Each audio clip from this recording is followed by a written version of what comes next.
Je m'appelle Camille et j'ai le même âge que lorsque ma sœur a finalement dit tout haut ce qu'elle pensait tout bas. Nous avions planifié ces vacances d'hiver depuis près d'un an, pas de manière désinvolte, pas comme une vague idée, mais soigneusement, intentionnellement, comme quelque chose de précieux, une semaine de ski dans les Alpes, juste après Noël, 2 chalets côte à côte. Une cheminée assez grande pour que tout le monde puisse s'y réunir, du chocolat chaud, des bonhommes de neige, de la luge et assez d'espace pour que personne ne se sente à l'étroit ou négligé. J'avais fait les recherches moi-même, comparé les offres, vérifié les avis, appelé à l'avance et posé des questions détaillées. Surtout, je m'étais assuré que la station disposait d'un programme handi-ski adapté, car mon fils Léo a 8 ans et présente des troubles du traitement sensoriel. Je voulais qu'il vive ce séjour pleinement, pas comme une réflexion après coup, pas comme un fardeau, mais comme quelqu'un qui avait sa place. J'avais payé l'acompte moi-même pour bloquer les dates, ce n'était pas donné, mais je n'avais pas hésité car ce voyage comptait pour moi. Léo a passé toute sa vie à être discrètement accommodé, mis de côté, obligé de gérer les choses mieux que les autres pour que personne ne se sente mal à l'aise, et je voulais une semaine où cela n'arriverait pas, une semaine où il ne serait pas toléré mais inclus.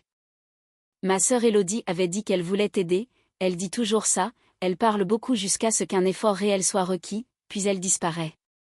J'avais anticipé cela et avancé quand même, je l'ai toujours fait, je l'ai incluse, j'ai planifié autour d'elle, ajusté les attentes pour que personne ne puisse dire que je n'avais pas essayé. L'incident a éclaté lors d'un dîner chez mes parents, c'était un dimanche soir typique, ma mère avait préparé un bœuf bourguignon, la maison sentait le pain chaud et son parfum, vaporisé un peu trop lourdement comme si elle essayait de masquer quelque chose.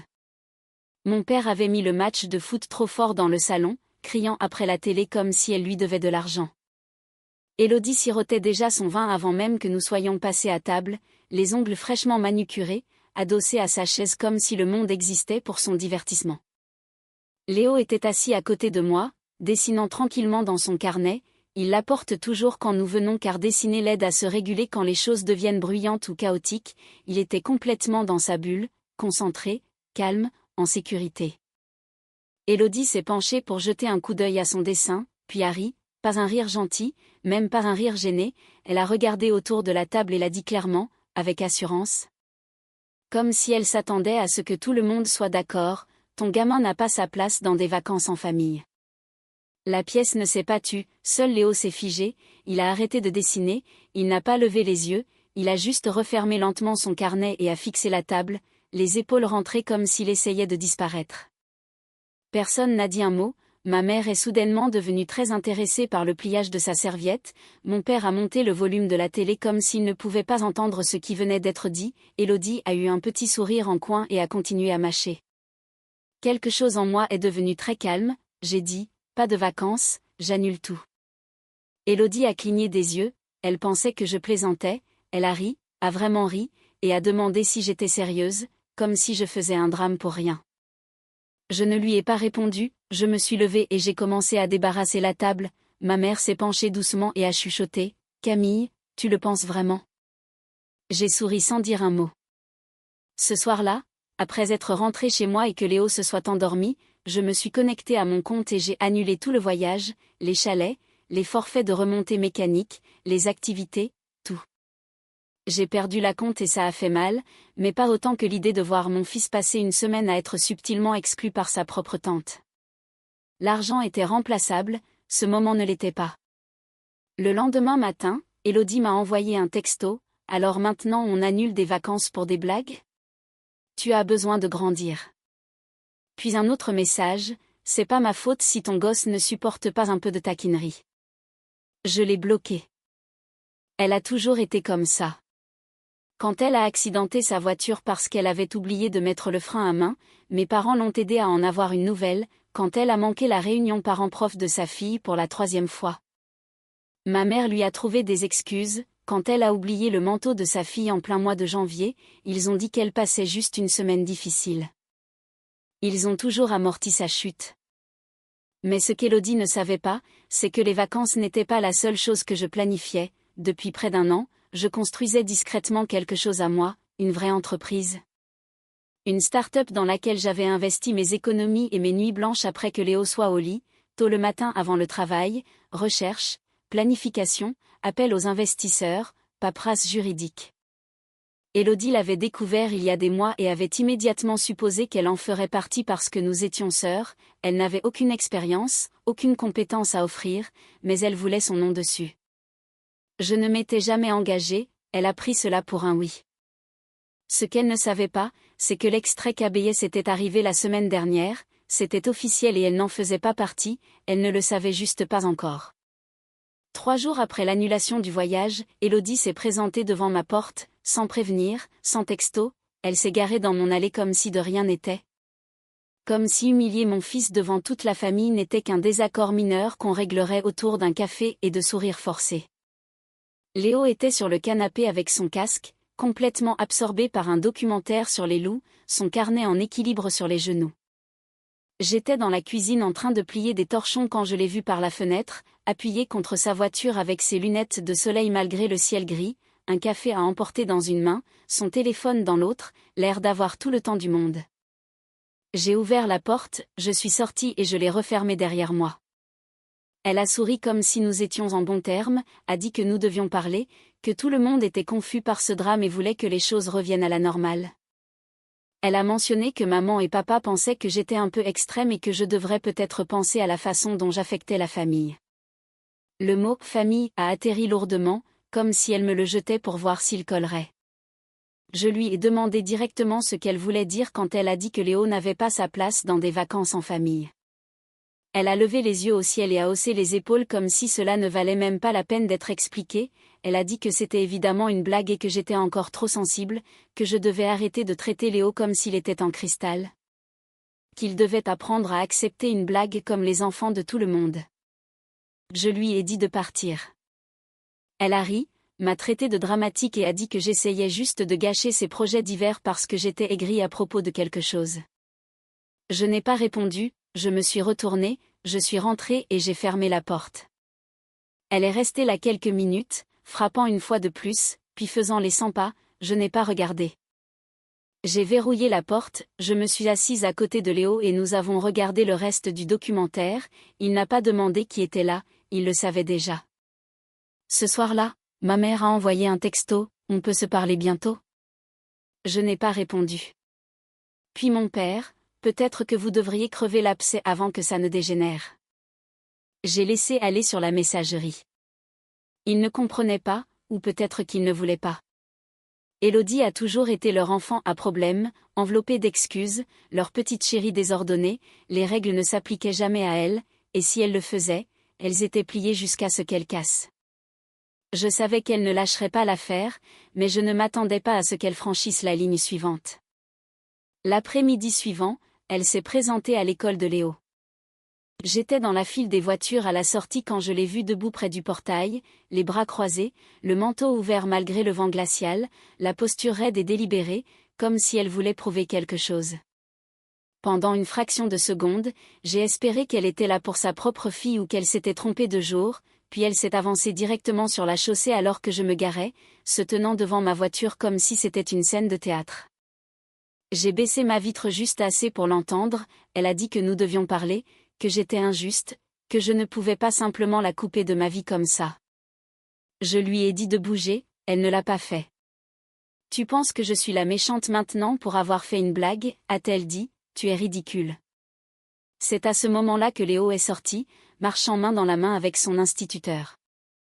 Il l'a vu immédiatement. J'ai vu son visage changer en temps réel, la façon dont ses épaules se sont tendues, la façon dont ses yeux ont basculé vers moi puis se sont baissés vers le trottoir. Je me suis garée, je suis sortie et j'ai marché droit vers lui, je n'ai pas regardé Élodie. Elle nous a suivis vers la voiture, vitupérant sur la façon dont je déchirais la famille pour un seul commentaire. Je me suis retournée une fois et j'ai prononcé la phrase qui se formait dans ma poitrine depuis ce dîner, tu n'es pas effacée, Élodie, tu n'es juste plus incluse. Elle a arrêté de marcher. J'ai attaché Léo à l'arrière, je suis montée et j'ai démarré. Dans le rétroviseur, elle se tenait au milieu du parking, les bras ballant inutilement le long du corps, comme si elle ne pouvait pas comprendre comment cette scène ne s'était pas terminée comme elle le voulait. Ce soir-là, pour la première fois depuis le début de tout ça, personne de ma famille n'a appelé, pas de messages passifs-agressifs, pas de messages vocaux culpabilisants, juste le calme. Je pense qu'ils ont réalisé que je ne reculerais pas. Et Élodie n'avait encore aucune idée de ce qui allait suivre, car pendant qu'elle était occupée à essayer de forcer son retour dans des vacances qui n'existaient plus, l'entreprise que nous étions censés construire ensemble avançait déjà sans son nom sur un seul document. Elle m'avait supplié d'en faire partie, m'avait dit qu'elle était enfin prête à grandir, prête à construire quelque chose de réel, elle n'avait aucune idée d'à quel point j'avais déjà avancé sans elle. Environ une semaine après la scène à l'école de Léo, Élodie a commencé à perdre pied. Au début, c'était subtil, des textos aléatoires à des heures étranges, de petites piques déguisées en inquiétude, « J'espère que tu es fier de toi, bravo d'être la raison pour laquelle personne ne se parle plus. » Je ne répondais pas parce que j'essayais de la punir, mais parce que chaque message semblait répété, comme si elle testait des boutons émotionnels pour voir lequel fonctionnerait encore. Puis le ton a changé, les messages sont devenus plus doux, presque nostalgiques. « Tu me manques, je ne comprends pas pourquoi tu es comme ça, on s'est toujours soutenu, et enfin celui qui m'a fait arrêter de faire défiler l'écran, c'est juste un malentendu, n'est-ce pas ?» Ce n'en était pas un. Les messages vocaux ont suivi, longs, décousus, certains donnaient l'impression qu'elle avait pleuré, d'autres étaient tranchants de colère, listant toutes les façons dont j'étais injuste, égoïste, impossible à raisonner. Quelquefois, elle a évoqué l'entreprise, d'abord avec désinvolture, puis plus directement, elle disait qu'elle méritait d'être incluse, que nous avions parlé de le faire ensemble, que je ne saurais même pas par où commencer sans elle. J'ai sauvegardé chaque message vocal. Au 10e jour, elle a encore escaladé, elle a commencé à se présenter chez moi sans prévenir, se garant dans l'allée et restant assise dans sa voiture un moment comme si elle attendait que je sorte, puis elle frappait, grand sourire aux lèvres, prétendant qu'elle était juste dans le quartier. Une fois, elle a apporté du café comme une offrande de paix, une autre fois elle a amené ses enfants et a parlé fort sous le porche en disant qu'elle voulait juste voir sa sœur, s'assurant que les voisins entendent. Je n'ai jamais ouvert la porte, mais Léo l'a entendu, il a jeté un coup d'œil à travers les rideaux une fois et a demandé si nous allions dîner ailleurs, il a cessé d'apporter son carnet dans le salon et a commencé à rester plus près de moi. Rôdant de cette façon silencieuse qu'ont les enfants quand ils sentent que quelque chose ne va pas mais n'ont pas les mots pour le dire. C'est là que ma colère s'est finalement aiguisée, ce n'était plus à propos de moi, je n'essayais pas d'effacer Élodie de sa famille, elle l'avait fait toute seule, mais le fait qu'elle continue d'y mêler mon fils, de se présenter quand elle savait qu'il serait à la maison, d'élever la voix devant notre porte, cela me disait tout ce que j'avais besoin de savoir. Elle n'était pas désolée, elle n'était pas confuse, elle cherchait désespérément à reprendre le contrôle. La nuit où elle a complètement pété les plombs, c'était un jeudi, il était un peu plus de 18 heures, le dîner était sur la table, Léo mangeait tranquillement sa purée, méthodiquement, comme il le fait quand il se concentre. J'étais à l'évier en train de rincer la vaisselle quand des phares ont balayé le mur du salon, je n'ai même pas eu besoin de regarder pour savoir que c'était elle. Mon estomac s'est noué, elle n'a pas frappé, elle a tambouriné à la porte encore et encore, assez fort pour faire trembler le cadre, puis elle a hurlé mon nom. Léo a sursauté et a laissé tomber sa fourchette. J'ai senti quelque chose se mettre en place très nettement en moi, j'ai entrouvert la porte et je suis sortie en la refermant derrière moi. Elle avait l'air horrible, les cheveux en bataille, les yeux rouges, le manteau ouvert malgré l'air glacial, elle a marché droit sur moi comme si elle était prête à se battre. « Tu as sérieusement besoin de te remettre en question ?» a-t-elle dit, « Tu es en train de déchirer la famille. » « À cause de quoi ?» ai-je demandé. Elle a ricané, une blague. Je lui ai demandé de répéter ce qu'elle avait dit au dîner, mot pour mot. Elle n'a pas hésité, elle a dit que Léo était gentil mais différent et qu'elle était juste honnête, que je ne pouvais pas le mettre sous cloche éternellement, qu'il devait apprendre comment fonctionne le monde.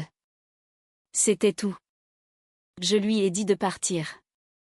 Elle a dit qu'elle n'irait nulle part tant que je ne lui parlerais pas comme une adulte. Je lui ai dit que c'était moi qui lui parlais comme une adulte. Puis elle a dit la chose qui m'a glacé le sang, « Très bien », a-t-elle lancé sèchement, « continue à jouer à la parfaite, mais ne t'attends pas à ce que je reste silencieuse quand tu rendras publique ta petite entreprise. » Je n'ai pas cligné des yeux. « Vas-y », ai-je dit, « parle autant que tu veux, tu n'es pas dedans, tu n'as jamais été dedans. » Elle s'est figée, je ne pense pas qu'elle avait pleinement cru que je le pensais jusqu'à ce moment, jusqu'à ce qu'elle le voie sur mon visage. Je suis rentrée et j'ai verrouillé la porte. Elle est restée là près de 10 minutes, je n'ai pas regardé.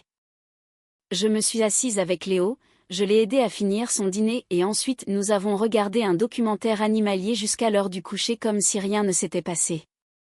Ce soir-là, j'ai appelé mes parents pour la première fois depuis le début de tout ça. Ma mère a répondu doucement, mon père était sur haut-parleur. Je leur ai raconté ce qui s'était passé, qu'Élodie était venue à la maison encore une fois, qu'elle avait hurlé, qu'elle m'avait menacée.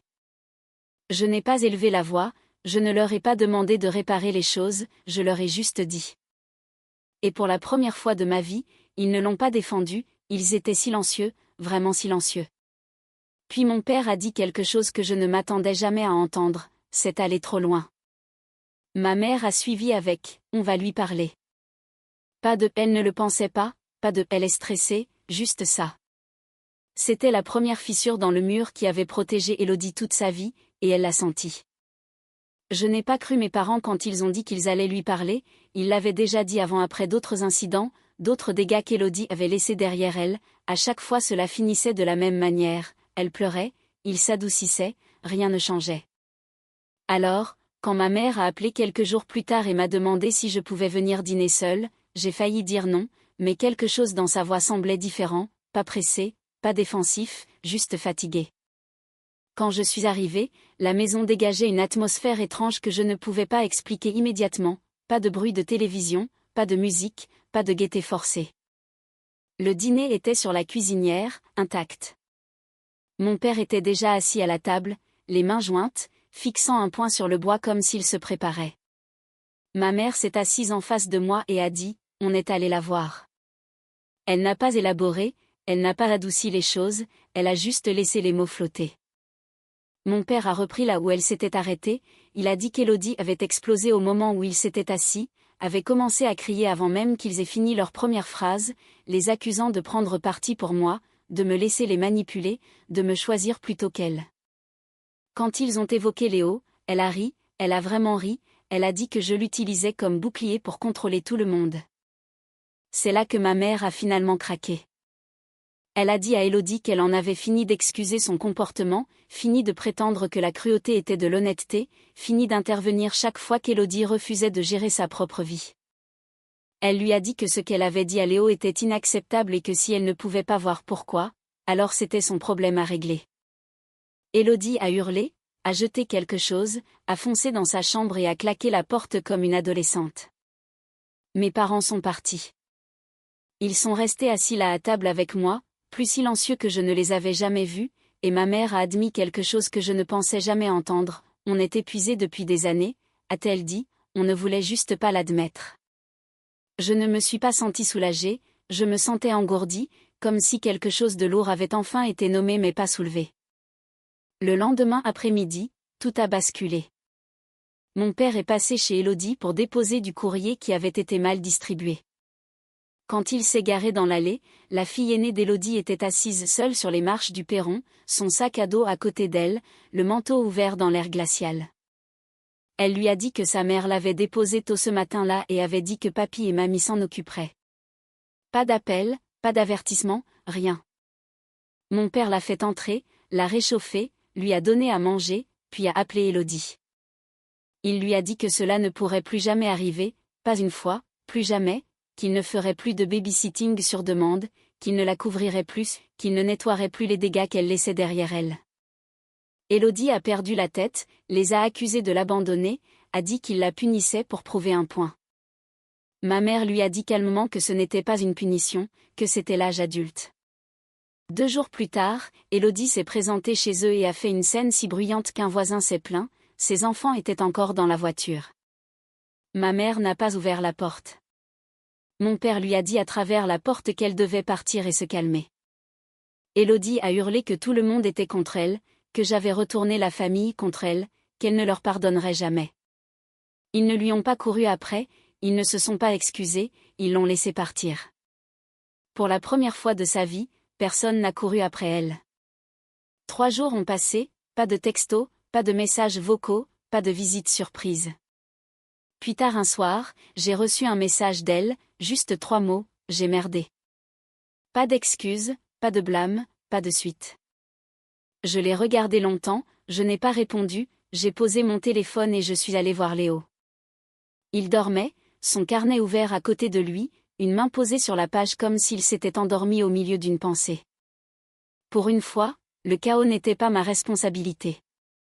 Une semaine plus tard, la coordinatrice du programme Andiski m'a appelée, elle semblait confuse mais ravie. Quelqu'un a fait un don, a-t-elle dit, un gros don au nom de Léo. Pas d'adresse de retour, juste une note qui dit « Pour les enfants qui ont leur place partout, point ». Mon cœur s'est arrêté. Elle n'avait pas besoin de signer, je savais exactement de qui ça venait. Je ne l'ai dit à personne, je ne l'ai pas dit à Léo. La rédemption n'est pas quelque chose qu'on annonce, c'est quelque chose qu'on vit discrètement avec le temps. Puis elle est revenue, c'était un samedi matin, j'étais encore en pyjama en train de faire des crêpes, le café n'avait même pas fini de couler quand j'ai vu sa voiture se garer. Elle est restée assise là un long moment, moteur coupé, main sur les genoux, puis elle est sortie seule, pas d'enfant, pas de téléphone. Elle a frappé une fois, je n'ai pas bougé. Elle a frappé encore, plus doucement, puis elle s'est assise sur la marche du haut et a attendu 40 minutes. Elle est partie sans dire un mot. Ce soir-là, j'ai reçu un autre message, je ne voulais pas m'imposer encore. J'essaie, Camille. Je ne suis pas douée pour ça, mais j'essaie. Je l'ai lu et j'ai posé mon téléphone. Je n'essayais pas de la punir, je n'étais juste pas encore prête à ouvrir la porte. Les limites ne disparaissent pas juste parce que quelqu'un les remarque enfin. Le mercredi, elle a frappé à nouveau. Cette fois, j'ai ouvert la porte. Elle tenait un carnet de croquis tout neuf avec le nom de Léo écrit soigneusement sur la couverture. Elle n'a pas essayé d'entrer. Elle a dit qu'elle savait que ça ne réparait rien, qu'elle ne demandait pas à être pardonnée aujourd'hui ou peut-être jamais. Elle a dit que rire de Léo n'avait pas été à cause de sa différence, mais à cause de la petitesse qu'elle ressentait autour de lui, autour de moi, à cause de la rapidité avec laquelle j'avais choisi mon fils plutôt qu'elle. Et qu'elle n'avait jamais réalisé jusqu'à maintenant qu'elle ne m'avait laissé aucun autre choix.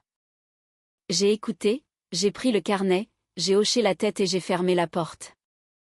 Le changement ne se prouve pas par des excuses, il se prouve par ce que l'on fait quand personne n'est plus là pour vous applaudir.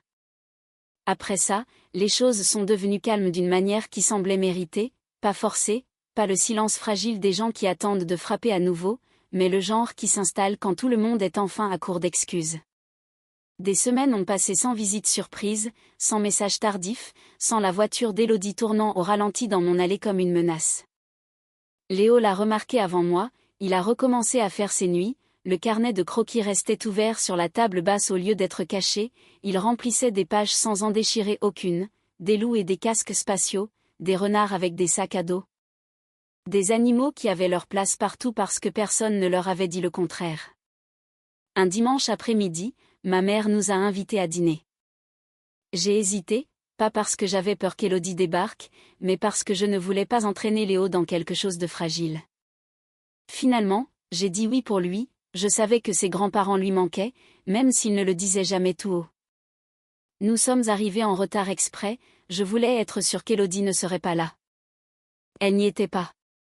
Le dîner était simple, presque prudent, personne n'a insisté, personne n'a testé les limites. Mon père a aidé Léo à plier un avion en papier avec une serviette, et pour la première fois depuis longtemps, on aurait dit que la pièce respirait à nouveau. Après le repas, ma mère a demandé si on pouvait parler dehors. Le porche était froid, le genre de froid qui aiguise les pensées. Elle m'a dit qu'Élodie avait été différente ces derniers temps, pas de manière spectaculaire, pas d'une manière qui exigeait des éloges, juste différente. Elle avait arrêté de débarquer à l'improviste, elle organisait de vraies gardes d'enfants au lieu de déposer ses gosses sans prévenir, elle avait trouvé un emploi à temps partiel et le gardait. Le plus surprenant de tout, elle avait arrêté de parler de moi complètement, pas de blâme, pas d'histoire de victime, pas de tentative pour pousser les gens à choisir leur camp. Mon père est sorti à ce moment-là, se frottant les mains comme s'il était nerveux, il a dit, on ne voulait pas admettre à quel point elle usait tout le monde. Il m'a regardé et a ajouté doucement, on aurait dû te défendre il y a des années. Je ne me suis pas précipitée pour pardonner, je n'en avais pas besoin, les entendre le dire à haute voix suffisait pour ce moment-là. Ma mère a dit quelque chose qui est resté avec moi longtemps après notre départ, elle était égoïste avec nous aussi, a-t-elle dit, tu n'étais pas la seule. On ne savait juste pas comment l'arrêter sans tout empirer. Elle a fait une pause, puis a ajouté, « Toi, tu l'as fait. Tu as fait cesser ça. » Je n'ai pas discuté, je n'étais pas prête à transformer cela en victoire ou en arc de rédemption. Le changement ne se prouve pas dans les conversations, il se prouve dans le temps. Une semaine plus tard, Élodie m'a envoyé une photo, pas de légende, pas d'explication, juste une photo d'un dessin que sa fille avait fait, un renard avec un sac à dos étiqueté l'ami de Léo. Je l'ai montré à Léo, il a souri, l'a regardé une seconde et a dit, elle s'améliore en dessin. Puis il est retourné à sa bande dessinée comme si c'était la chose la plus naturelle du monde. Je n'ai pas répondu à Élodie, pas parce que j'étais en colère, mais parce que je n'en avais plus besoin. Des mois ont passé, la vie s'est installée dans un rythme qui ne tournait pas autour de la gestion du chaos de quelqu'un d'autre. Léo s'épanouissait. J'ai lancé l'entreprise pleinement. Le programme Andiski a envoyé une note de remerciement pour le don et je l'ai glissé dans un tiroir sans commentaire. Mes parents sont restés prudents, respectueux, apprenant à exister sans tout réparer pour Élodie. Et Élodie est restée à distance, pas effacée, juste plus au centre. Je pensais autrefois qu'appartenir signifiait endurer tout ce que les gens vous lançaient parce qu'ils partageaient votre sang, je sais mieux maintenant, l'appartenance se construit sur le respect, sur la sécurité, sur le choix des personnes qui vous choisissent en retour. Mon fils a sa place partout où il est aimé, j'ai ma place partout où mes limites sont honorées, et pour la première fois de ma vie, cela semble suffisant. Le temps a une façon de révéler ce qui était réel depuis le début. Des mois après que tout se soit calmé, j'ai réalisé que le vrai changement ne s'était pas produit le soir où Élodie a fait ce commentaire, ni même quand j'ai annulé les vacances, il s'est produit discrètement après, dans tous les petits moments où j'ai choisi de ne pas plier. Où je ne me suis pas justifiée, où je ne me suis pas précipitée pour réparer ce qui ne m'appartenait pas. C'est là que ma vie a vraiment commencé à changer. Léo a changé en premier, il a arrêté de demander si les gens étaient fâchés contre lui, il a arrêté d'hésiter avant de montrer ses dessins, il a commencé à inviter des amis sans vérifier mon visage d'abord, comme s'il avait besoin de la permission de prendre de l'espace. Son instituteur m'a dit qu'il levait plus la main en classe, son thérapeute a mentionné qu'il semblait plus ancré, plus confiant, tout ça parce que le bruit autour de lui s'était enfin tu. Les enfants n'ont pas besoin de famille parfaite, ils ont besoin de famille sûre. J'ai changé aussi, j'ai arrêté de m'excuser d'être ferme, j'ai arrêté de répéter des conversations dans ma tête avant des réunions de famille qui n'avaient plus lieu, j'ai arrêté de me préparer à des commentaires qui ne venaient jamais. L'entreprise a démarré avec succès, plus stable que je ne l'espérais, et quand les gens me félicitaient, j'acceptais sans détourner le compliment, je n'attendais pas que quelqu'un me dise que je l'avais mérité, je le savais déjà. Élodie est restée en périphérie, pas partie, pas pardonnée, juste là où elle devait être pour le moment. De temps en temps, elle envoyait des nouvelles par mes parents, elle travaillait toujours, était toujours en thérapie, apprenait toujours ce que la responsabilité faisait ressentir quand personne ne venait la sauver. Elle ne se présentait plus, elle n'exigeait plus d'accès et cela comptait plus que toutes les excuses qu'elle aurait pu offrir. Une fois, des mois plus tard, elle a demandé à ma mère si elle pouvait venir à l'anniversaire de Léo. J'ai dit non. Pas cruellement, pas avec colère, juste non. Et la partie importante, c'est que personne ne m'a contredite, personne n'a fait pression, personne n'a chuchoté que j'en faisais trop. Mes parents l'ont accepté calmement, comme des gens qui comprenaient enfin que les limites n'étaient pas des punitions, mais des conditions pour être autorisés à revenir. Cela m'a tout dit. Un soir, Léo et moi étions assis sur le canapé, feuilletant ses vieux carnets de croquis, il s'est arrêté sur l'une des premières pages, celle qu'il avait dessinée à l'époque des vacances annulées, des lignes plus sombres, des figures plus petites. Il l'a regardée un moment puis l'a refermée. « J'aime mieux mes nouveaux dessins », a-t-il dit. Moi aussi, lui ai-je répondu. Il n'a pas demandé de nouvelles d'Élodie, il n'a pas posé de questions sur les vacances, il n'en avait pas besoin. Les enfants n'ont pas besoin d'explications quand ils se sentent en sécurité, ils avancent simplement. Et moi aussi. Je pensais autrefois que la force ressemblait à l'endurance, à rester, à absorber la douleur et à appeler cela la famille. Je sais mieux maintenant, la force, c'est de savoir quand se lever, quand partir et quand laisser le silence faire le travail que les mots ne pourraient jamais faire. Élodie a dit un jour, mon fils n'a pas sa place dans des vacances en famille. Elle avait tort. Il a une place dans un foyer où il est protégé, dans une vie où il est respecté, dans un avenir où personne ne décide s'il a sa place ou non. Et moi aussi.